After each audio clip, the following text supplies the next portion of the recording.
신과 새 제자 이야기. 아주 먼 옛날 사람들의 시간을 다스리는 시간의 신이 살고 있었습니다. 여느 때처럼 느긋하게 점심을 먹던 시간의 신은 문득 자신에게 남은 시간이 별로 없다는 것을 깨달았습니다. 시간의 신은 자신의 새 제자를 불러 모아 이 사실을 전했습니다. 씩씩하고 당돌한 첫째 제자는 앞으로 어떻게 해야 하는지 스승에게 물었습니다. 마음 여린 둘째는 스승과의 옛 기억을 떠올리며 조용히 눈물을 흘렸습니다. 그리고 마지막 셋째는 말없이 스승의 다음 말이 떨어지길 기다리고 있었습니다. 셋째 제자여, 늘 신중하고 생각이 깊은 너에게 묻겠다. 시간을 셋으로 나누어 다스린다면 너는 과거, 현재, 그리고 미래 중 어느 조각을 가져가겠느냐? 시간의 신이 묻자 셋째는 잠시 고민하더니 첫째와 둘째가 선택하고 남은 것을 가져가겠노라 라고 말했습니다. 지켜보던 당돌한 첫째는 기회를 놓칠세라 자신이 미래를 가져가겠다고 말했습니다. 그리고 덧붙였습니다. 미래를 다스리기 위해 과거에 얽매이지 않게 해주십시오. 그는 과거에 연연하지 않고 재빨리 미래를 움켜쥐는 것이 가장 근사한 일이라고 늘 생각해왔습니다. 시간의 신은 첫째에게 미래를 건네주었고 과거를 쉽게 잊어버리는 능력을 함께 주었습니다. 그러자 둘째도 조심스럽게 자신이 과거를 가져가겠다고 말했습니다. 둘째 제자는 지나간 기억들과 함께라면 아쉬움도 허무함도 없이 영원히 행복할 거라고 생각했습니다. 시간의 신은 둘째에게 과거를 건네주며 무엇이든 오래 추억할 수 있는 능력을 함께 주었습니다. 이제 시간의 신은 과거와 미래에 비해 턱없이 작고 날카로운 현재의 조각을 손에 쥐고 셋째에게 물었습니다. 찰나의 현재를 잘 다스려 주겠느냐? 그러자 셋째가 대답했습니다. 아닙니다. 현재는 모든 사람에게 공평하게 나누어 주십시오. 시간의 신은 의아했습니다. 너는 나에게 가르침을 받는 동안 어떤 시간도 특별하게 여기지 않았단 말이냐? 스승이 다소 실망한 투로 묻자 그제야 셋째가 어렵게 말을 꺼냈습니다. 제가 사랑한 시간은 모두가 잠든 시간입니다. 잠들어 있는 동안에는 과거에 대한 미련도 없고 미래에 대한 불안도 사라지기 때문입니다. 하지만 행복했던 과거를 추억하는 사람이 굳이 잠들었던 시간까지 포함하여 떠올리지 않고 거창한 미래를 기약하는 사람이 잠들 시간까지 고대하지 않으며 하물며 잠들어 있는 사람이 자신의 현재가 깊이 잠들어 있음을 채 깨닫지 못하는데 부족한 제가 어찌 이 딱한 시간을 다스려 보겠다고 나설 수가 있겠습니까? 이야기를 들은 첫째는 내심 그를 비웃었고 둘째 제자는 조금 놀랐습니다.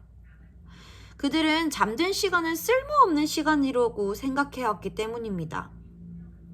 하지만 시간의 신은 기꺼이 셋째 제자에게 잠든 시간을 주겠다고 말했습니다.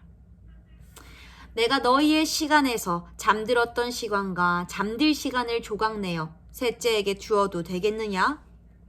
신이 묻자 첫째와 둘째가 망설이지 않고 대답했습니다.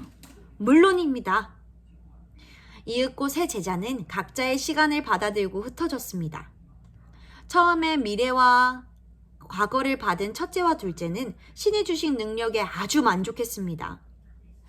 미래에 몰두하는 첫째 제자와 그의 추종자들은 여태까지 시시한 일들은 모두 잊고 고향을 떠나서 더 넓은 땅에 터를 잡고 새로운 미래를 도모하려는 계획에 들떠 있었습니다.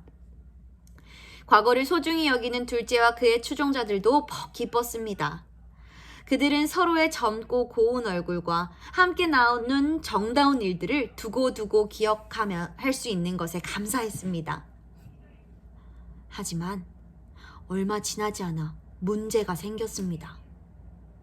첫째가 미래만 생각하느라 몽땅 잊어버린 과거의 기억들은 그 양이 어찌나 많은지 그들이 사는 땅에 안개처럼 켜켜이 쌓이기 시작했습니다. 그들은 빽빽한 안개 속에서 친구와 가족도 알아보지 못했습니다. 사랑하는 사람들과의 추억이 사라지자 그들은 무엇을 위해 미래를 꿈꿔왔는지조차 기억하지 못하게 되었습니다. 먼 미래는커녕 한 치 앞도 볼 수 없는 사람이 되어버린 것입니다. 두 번째 제자 쪽도 상황이 나을 것이 없었어요. 그들은 좋았던 기억에만 갇혀 세월의 흐름과 예정된 이별, 그리고 서로의 죽음을 받아들이지 못했습니다. 마음 여린 그들의 눈물이 쉴 새 없이 땅 밑으로 흘러 커다란 동굴을 만들어냈고, 심약한 그들은 동굴 속에 꼭꼭 숨어버렸습니다.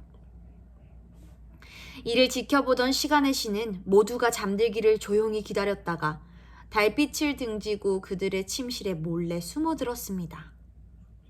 시간의 신은 날카로운 현재의 조각을 품에서 꺼내 단단히 쥐고 잠든 그들의 머리맡에 드리워진 그림자를 댕강 잘라냈습니다.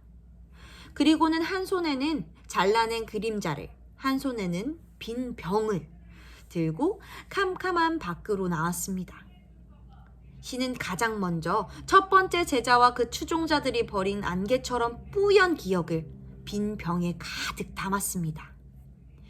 그 다음에는 두 번째 제자와 그 추종자들이 흘린 눈물을 주워서 품 안에 넣었습니다.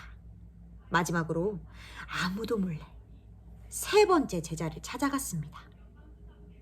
이 밤중에는 어쩐 일이십니까, 스승님?